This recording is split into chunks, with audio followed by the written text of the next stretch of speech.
رفیق زنک خودش چیگر این چی به ترتیبی این چی به انتظامی بیت شляпадан اتید رفیق مردک آخر برای چی لباس آویزک در زیر پا من همین لطه پوته ها من همین ها از کجا همین لطه پوته ها از کجا آخر جامعه کردم رفیق مردک رفیق زنک شما وقتای آخر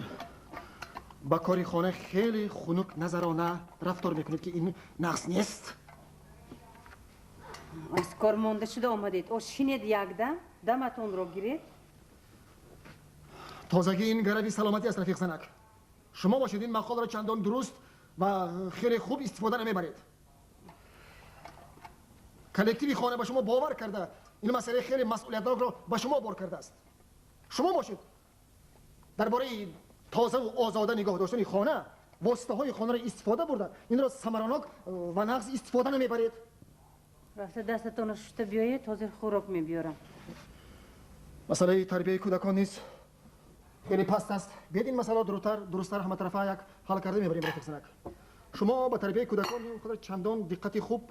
نمیدهید که این نقص نیست حالا که تعلیم و تربیه کودکان را کلکتیوی خانه باور کرده به عهده شما گذاشته است رفیق زنک همین لکچه خانی بدیلتون با سبب مصالحه کاری شما پسر خوردی امان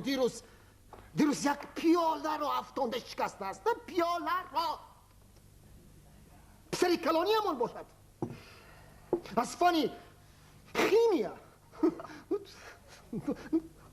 بهای تو گرفته بهای تو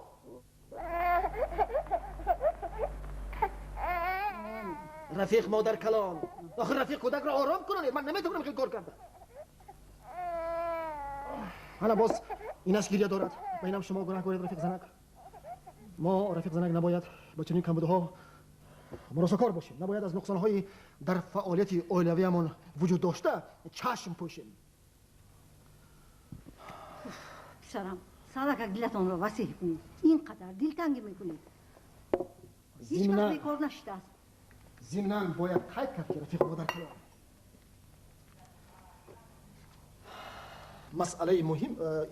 این مسئله مهم را اینطور به حال خود ماندن ممکن نیست شما نیز در این مسئله خیلی گناهکارید رفیق مادر کلان بیایید این مسئله هم درست‌تر دیده میبریم مثلا دیروز بنابر بی اهمیتی شما رفیق مادر کلان رفیق گربه یک پیاله قیماق را پاکیزه خورده است یک پیاله قیماق را اوه نمگم شد رفیق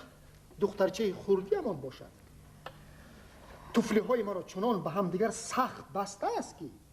من پیش از کار به کار برآمدنم 15 دقیقه وقتی قیمت خود را برای کشیدن آن بندهای توفلی صرف کردم و نهایت کشیدم که در این کار نیست شما رفیق مادر کلان عیب دارید همین بهانه شد و توبه وای ضمناً باید قید کرد که رفیقان مسئله مذکور را البته اینطور به حال خود ماندن هیچ ممکن نیست رفیق زنک هرچه تیزتر برای برطرف نمودن این کمبودی ها شما رفیق زنک شما رفیق مادر کلان باید که کمر همت بندیم برای این پیش از همه رفیقان قوه کلکتیو را به اینابت گرفتن لازم فکر اکثریت را شنیدن لازم تنها انا در همین صورت ما میتونیم همه نقصان هایی که در عائله ما وجود دارد آنها را برطرف نماییم رفیق مادر کلان آرام هیچ گپ رفیق زنک آرام شوید رفیق زنک ما البته این مسئله ها را در جمعیت های آینده نه یک بار و دو بار به طور کنکریتی دیده میبریم البته رفیق مادر کلان میبریم لیکن من باید گویم که در این کار برای برطرف نمودن این کمبودی ها به همه ما چی لازم است رفیق مادر کلان و رفیق زنک وقت بله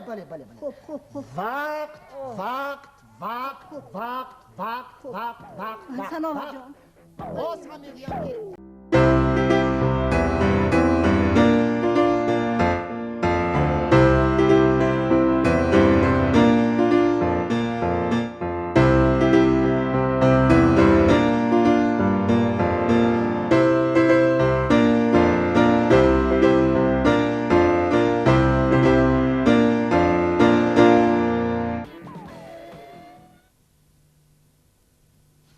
رفیق زنک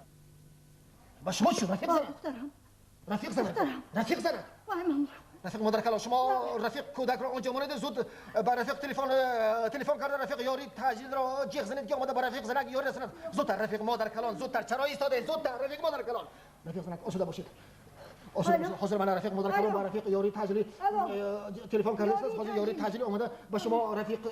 زنک یاری میرساند و شما باز هم همان فعالیت عائلوی خود را سر میکنید و باز میان را محکم بسته از پسی کارهای رفیق زنک رفیق مادر کلان